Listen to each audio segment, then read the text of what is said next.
money, $635,000 has to be addressed, and that business cost figure. So I'm expecting an M&O budget decline of about $1.6 million. Now the $500,000 in increased business cost isn't a budget reduction, it's just a budget line item that we'll need to deal with.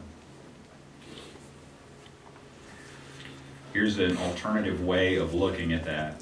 This is what the M&O budget and other budgets that support M&O might look like next year. So if our M&O budget's reduced $250,000, that's what that would be. The next two lines are the classroom site fund dollars, the sales tax. We won't have quite as much money to spend from those funds. Indian Gaming, otherwise known as instructional improvement funds, that's sustainable. That budget will be the same next year, as will our Medicaid reimbursement monies. Those both support M&O. EduJobs is gone. Indirect cost is monies that we get from our grant funds. When we receive grants, it's known that we're going to have to hire people through the HR department, we're going to have to pay them through the payroll department, etc. So we're allowed a little bit of that money to run those kinds of operations in support of the grant. And that's what those are. The increased M&O cost of $500,000 is shown here. And if you add those up, it comes to the same reduction as the slide before. Just a different perspective is all.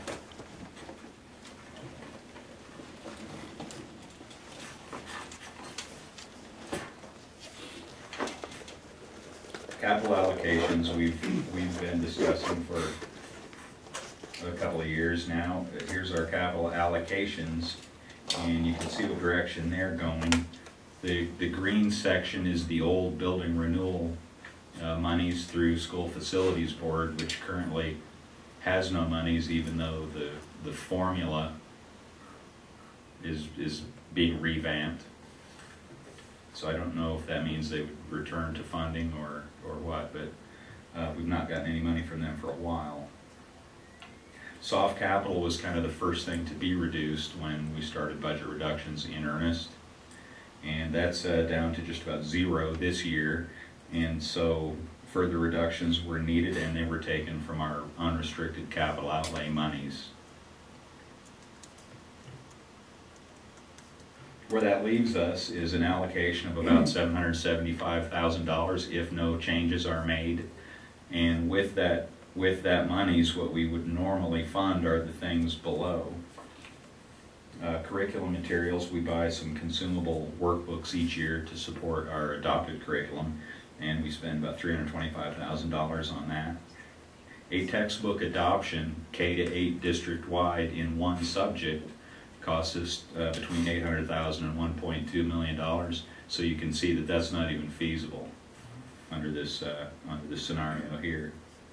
Technology, we have to replace obsolete equipment, and we have software renewals, and we also have a copier lease, a district-wide copier lease that costs us $63,000 each year. Scott, before you move on, I'm just looking at textbook adoption and thinking about the Common Core standards and PARCC assessments. And maybe this is more appropriate to ask Dr. Boyle, but will we need new materials to support the curriculum? Dr. Boyle? Yes. Okay. I could go into the detail, but the reality is that our current reading adoptions and math adoptions are already beyond their lifespan. Mm-hmm. We need new materials.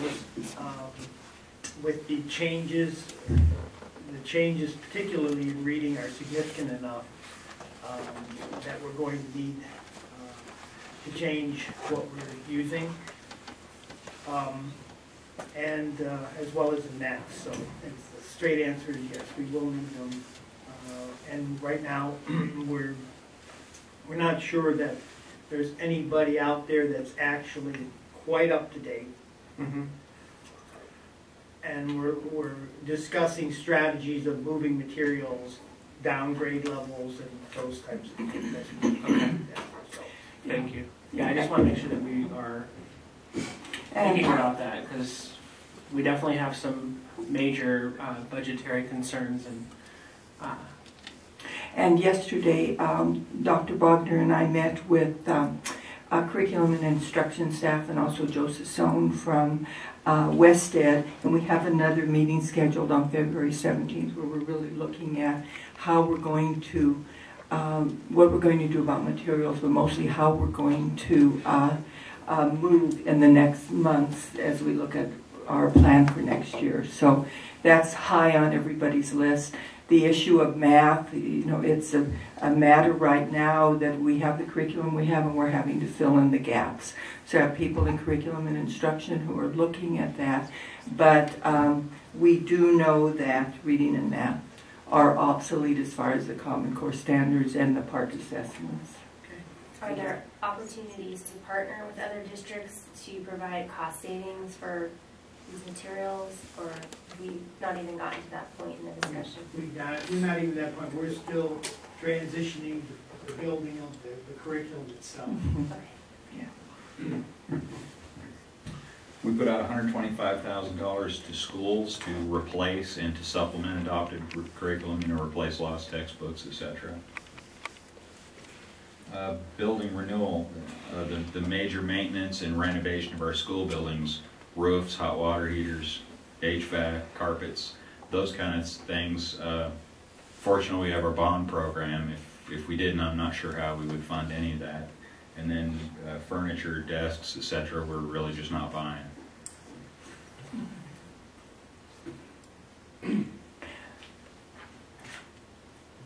The governor's budget came out on January 13th, and we have to keep in mind as we look at that some of it could become law, none of it could become law, or you know, it's just hard to say. This is her opinion, and of course she has the biggest vote because she had veto, but this is what she's looking for.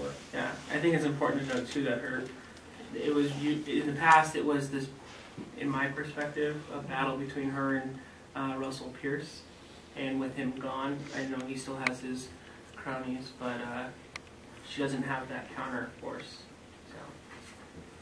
How it's kind of worked in the past, or how it's come out, is here's this governor's budget, and now you start hearing kind of key lawmakers making comments in the newspaper, and if they're in line, you can probably figure it's going to happen. If they're not, then you have to wait and see. She's calling for an increase to, restoring the reduction from capital outlay last year, and of course that would impact that slide before. We'd be in a little better shape there if that were to happen. On the bullet point, funding for services that align with Move On when reading, I think I had read that would provide tutoring and other interventions. Would we be able to use any funding for our full-day kindergarten program? How it looks right now is they were just going to increase the weighting per student, which means that money would just go into the pot, just like the special ed weights and the ELL weights and all of that. So it sounds like it would come with a, I don't know, broad recommendation that that's how you use that money. Okay. I don't know how optimistic I am that one's going to get through, because that's just a funding increase. So that, I don't know, that could be a non-starter. As it's stated in her budget, it would be about $400,000 for Creighton. Okay. Yeah, it's I'd like to be excited about it, but I'm a little bit skeptical. She wants to replace the formula for building renewal and new school construction, which again is odd because they're not funding that anyway. She does have in her budget an increase for district bonding capacity. That would affect Creighton very directly, because right now we have authorization to issue $22 million worth of bonds. But since our secondary assessed valuation in the district has dropped dramatically, we're unable to issue most of that. She does not recommend returning to 50-50 ASRS contribution, so that's looking kind of funny right now. Yeah, with the courtroom.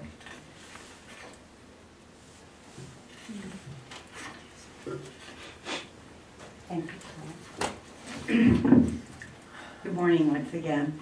We'll take a look real briefly this morning at some of the news that we have about our federal funding for next year. Just remembering that there are two important things to think about.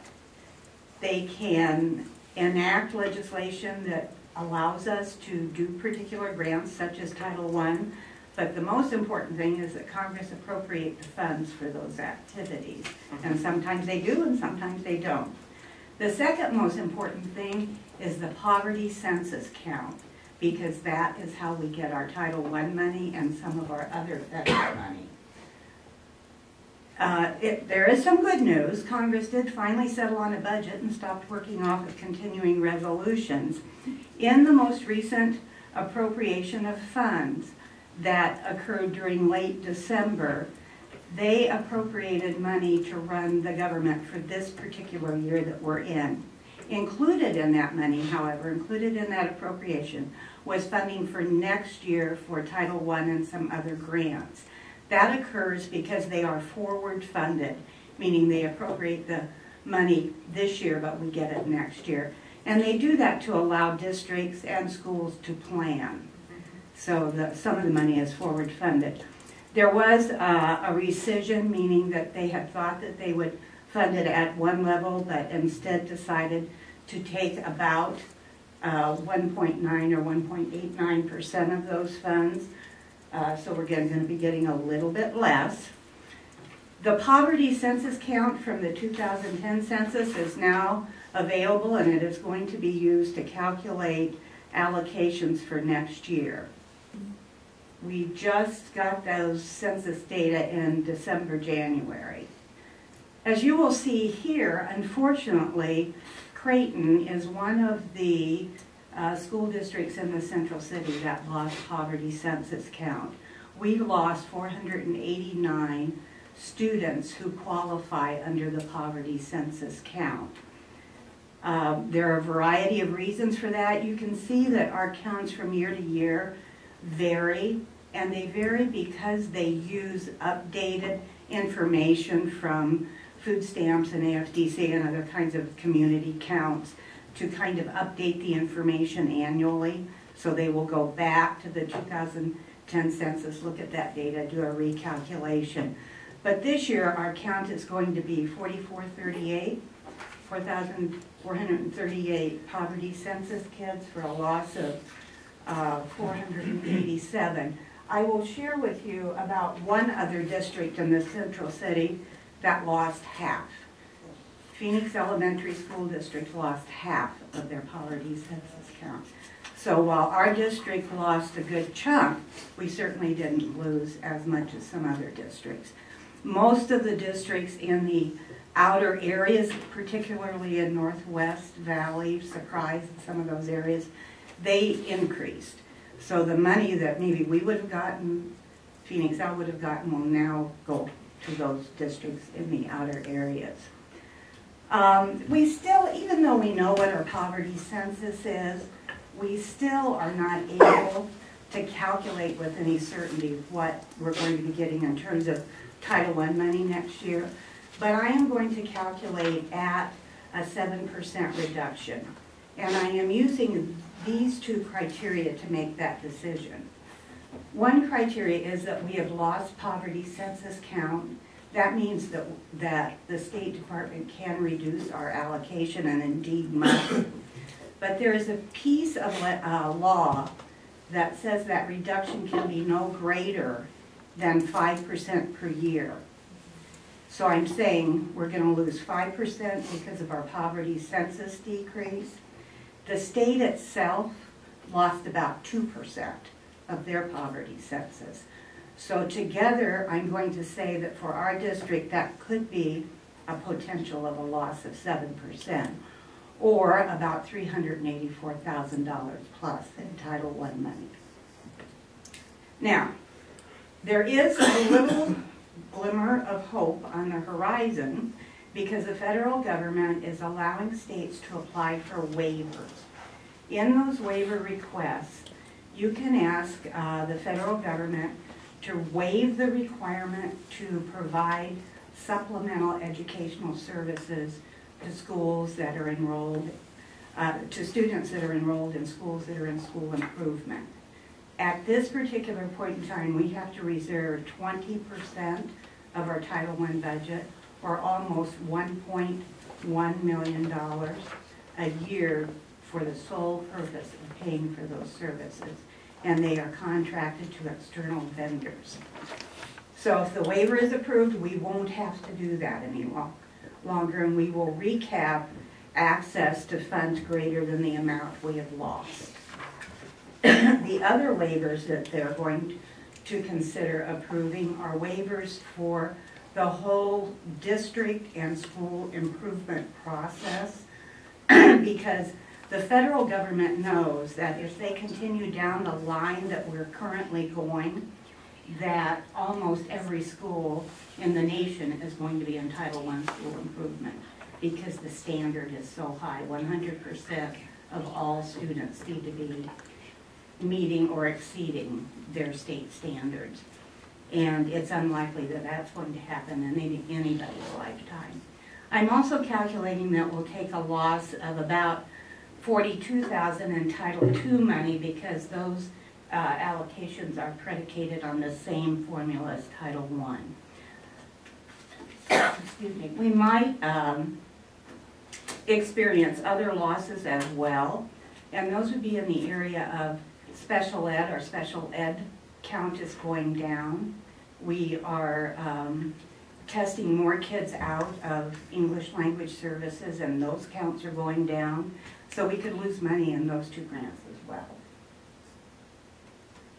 This is another piece of good news.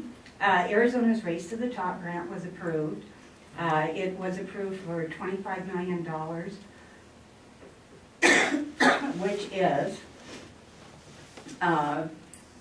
less than they originally asked for when they submitted their first Race to the Top allocation. At that time, they asked for $250 million, and they're getting $25 million. Of that $25 million, half has to be allocated out to school districts. Our part of that money will be $250,000 over a 4-year period. Not $250,000 a year, but over a 4-year period we will get that amount. It will be used solely for the purpose of supporting the implementation of the core standards and for data collection having to do with student performance and the teachers of the record. So Pam, can we get more information on what that means in support of implementing that? Because to me, I think, there's professional development involved, there's curriculum and textbooks, materials, there are, like, with data, there's we have our own data system, and how does that match up with the state data? We're already engaging, and they have already released the scope of work that we'll have to complete, and we're going to be looking at. It's going to be about $62,000 a year if you use it divided up equally. That's not a lot of money annually to do all the things we're going to have to do to implement the core standards. We are, at this point in time, thinking that our initial challenge is going to be the alignment of the curriculum and the development of pacing guides and other things that our teachers will be needing to implement these standards. Yeah. Race to the Top money is a little bit different than Title I. You can use it for things that may appear to be supplemental on the face of it, and so we'll have a little bit wider berth. So we're thinking at this point in time that it's going to be used for professional development to train the teachers on the new core standards, and that's done through the process of alignment and development of pacing guides. And CFAs, conformative assessments. We do have some challenges relative to data systems, and we're going to be talking with Mr. Stoltz and his department, because one of the things that the state is going to do is identify course titles for everything taught by grade level. We are going to have to choose a title that they are using, that they pre-select, that will fit what we're teaching across all subjects.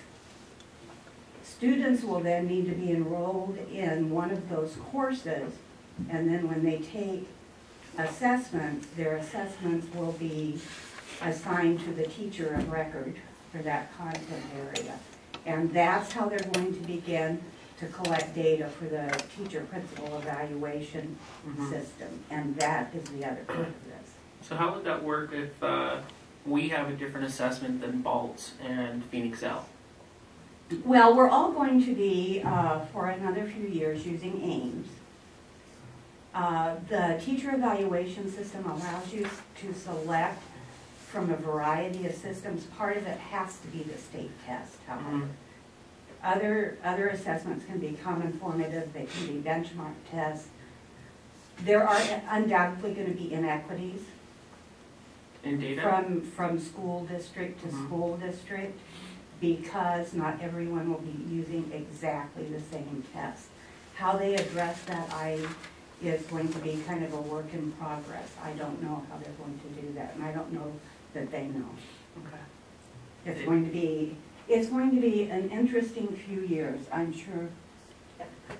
Dr. Lugo and there are people in the room that have been participating in our district in this.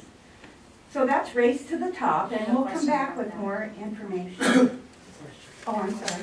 If there's built-in inequities, they're still going to compare schools and school districts, but they won't be comparing apples to apples, right? To my thinking, it's going to be interesting how they do that. Dr. Bogner may have. I don't know what their ultimate goal is in terms of comparisons, but my guess would be is they would use the common state test to use that as a point to compare teachers, to compare schools, school districts. They would use that which is common to everybody, which where in our system there will be multiple measures used to determine effectiveness, but they'll probably select the one that they've said, the state test. Yeah, they'll probably only be able to look at the larger units, and Right. I think that within the district we can use that to do what we feel is necessary and compare our, I guess, teachers in their disciplines across the district if we design it the right way. Okay.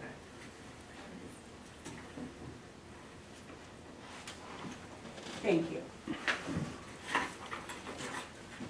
So here's some kind of broad considerations, things we need to keep in mind as we start budget work.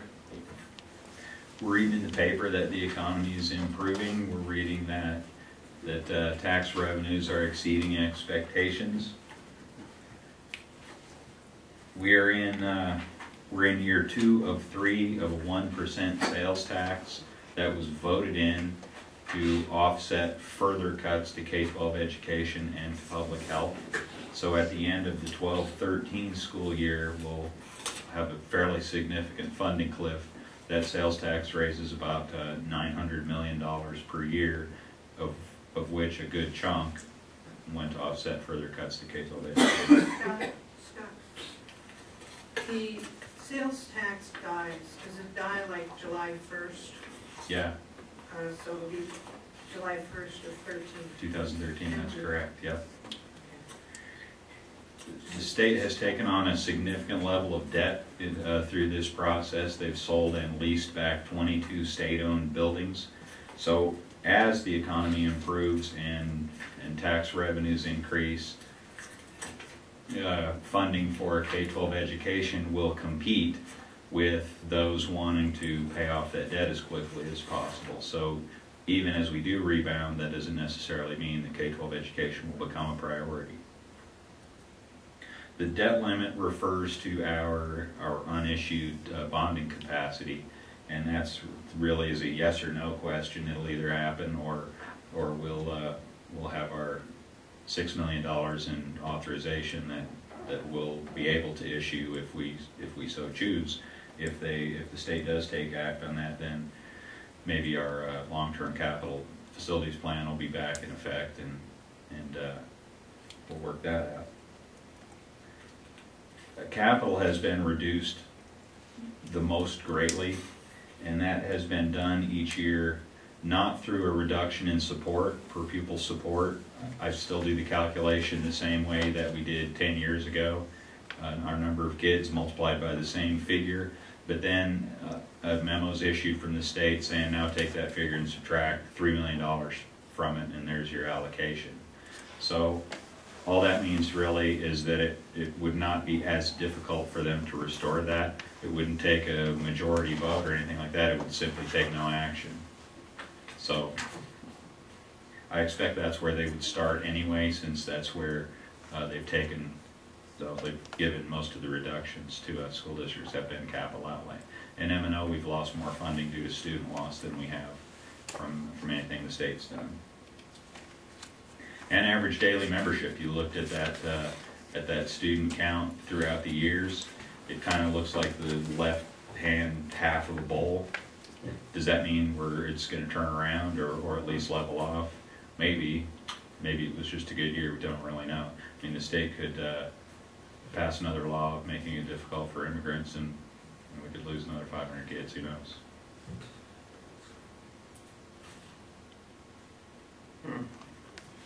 This is a summary of our M&O reductions over the last 3 years. In your binders, the last 3 pages in this section, one of those pages is the same chart, only in detail with all the line items. So administrative and department reductions are just that.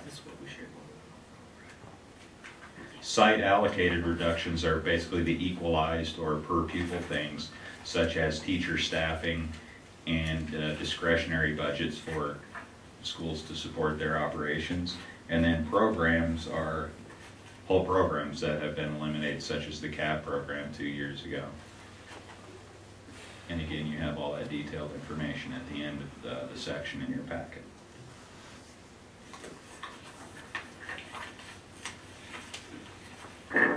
We've gathered some feedback from the community and from staff at budget forums and community council meetings.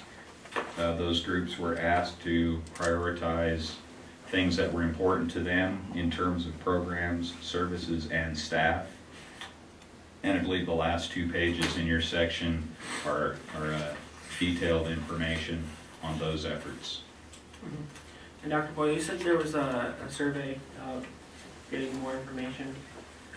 Yes, a survey was sent to all staff through the Meet and Confer team, Jason Cheney and Susan Lugo, and so we are gathering input through an electronic survey. Okay, that's going to all staff, not just, okay, teachers and support. Okay. Yes. May I ask, when is the deadline for that survey? Is there a deadline at this point? I don't recall. Okay. Next Friday. Next Friday. Okay, thank you. Mm-hmm. Thank you. Okay, so we're collecting feedback from our staff. We've collected feedback from parents through community council and through budget forum. Okay. Thank you. We also have some human resource considerations that Dr. Lugo will go over. Good morning. As Mr. Walmer alluded to, our enrollment may be stabilizing, but it's too early to tell if there's a trend, and we're hoping that it will be an upward trend. But at this time, we're a little uncertain on how to do projections with the enrollment. The overage factors that we have this year, the areas where we've had difficulty and had to release staff out because of inequity in numbers and high class sizes have been due to the ELD block. So when you have students that need to be separated for ELD purposes for 4 hours a day, and then you have mainstream and you're not allowed to mix those students, it causes issues with either overage in the mainstream classroom or overage in the ELD classroom. So we did have to release some new staffing allocations this year to help mitigate for that. Mm-hmm. And Dr. Lugo, with the bill that's out there that addresses ELD learning and I guess considering 4 hours or 2 hours, would that help us?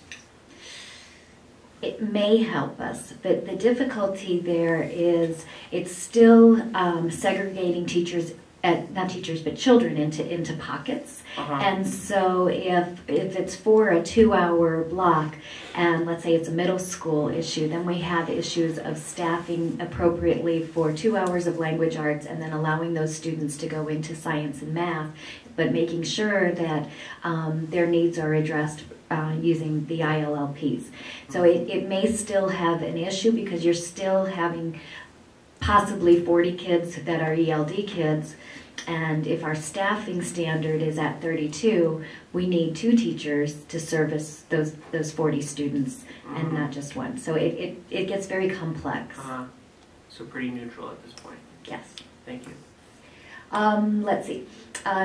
Another thing that we put into place 2 years ago that has been very helpful is hiring a bench. And what we do is we look at teachers who are fully certified, and we actually look for those, target those who have multiple certifications where we know there might be hot spots. So for example, at the beginning of the year when I put out the staffing, I look where there are tight areas and ask the principal if he or she foresees that that's going to be an area where we may have difficulty with numbers like ELD and mainstream. So we do our best to predict that, and then we've had 6 teachers, which I call on the bench, who have been hired with a full teaching contract. Those who have been hired by the principals have been very successful and all integrated into they found positions this year full-time in the classroom. So that's been very helpful because they go through all the same professional development that any new teacher would go through, and we try to hire them right at the beginning of the year so they really become aware of our systems. It's not like walking in mid-year without any training, and so that's been helpful. Middle school staffing, as our schools decline in enrollment, it becomes more and more difficult to appropriately staff for the content area in our middle schools. As you know, our teachers need to be highly qualified in their content area. So math, science, language arts, social studies, reading are all areas that the state requires either passing a test or 24 credit hours in that subject area. And when you have a smaller population of middle school students, teachers are asked to take to become highly qualified in multiple content areas, and that proposes a difficulty because, you know, if you're a passionate teacher about social studies and that's your passion and that's what you went to school for, yet we're also saying, hey, can you take the reading test because I need you to pick up a block of language arts, which they do fit well together, and there's cross-curricular disciplines that they have, but it is not being so much a content expert. Yes, you can pass the test in that area. So that proposes a little bit of a challenge for our middle school teachers and their principals.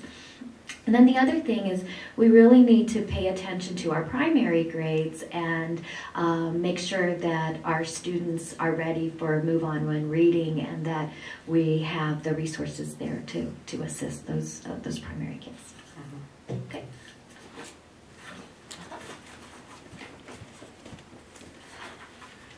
That's the end of the budget portion. You all have any general questions about where we're headed budget-wise? Any wealthy philanthropists in the neighborhood? We're lucky. Invest in Creighton. That's what we need.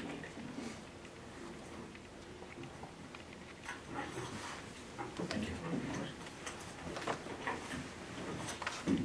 Enrollment.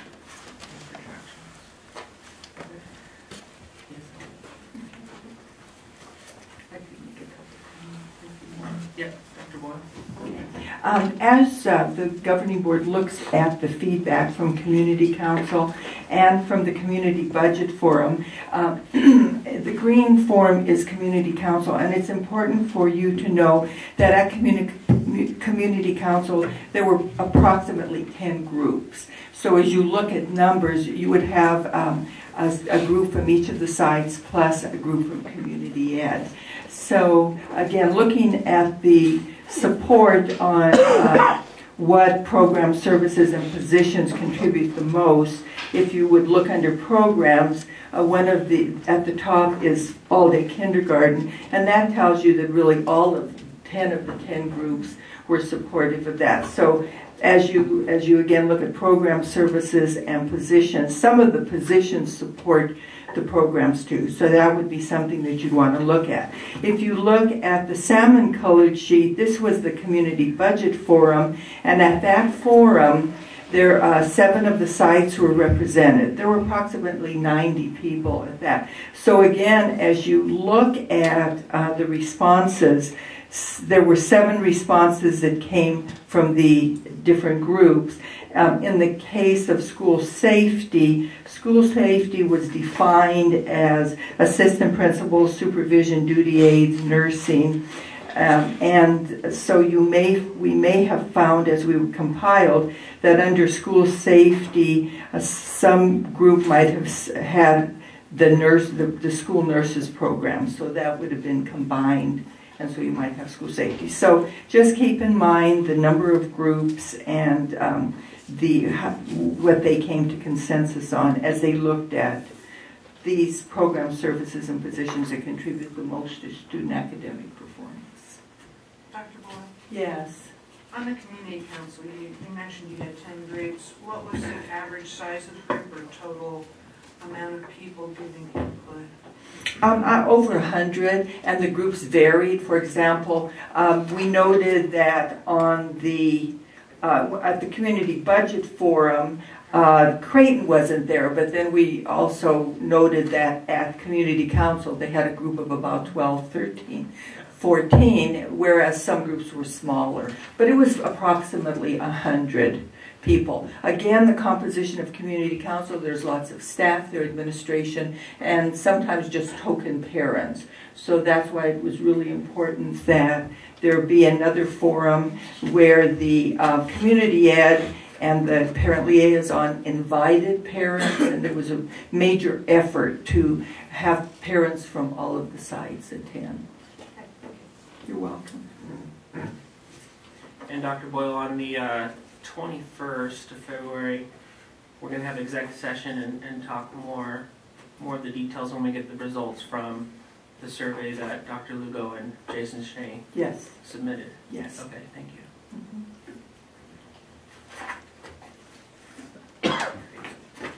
We're ready for you. We cannot start this until 10:15 because that's the Well, 10:15 is. It says enrollment's under section 1. Yeah, but it's Student enrollment. Oh, okay. Oh, yeah. Okay. Wow. Looks like we have call for a break. a nice break till 10:15. Bagels. Gotta follow the rules.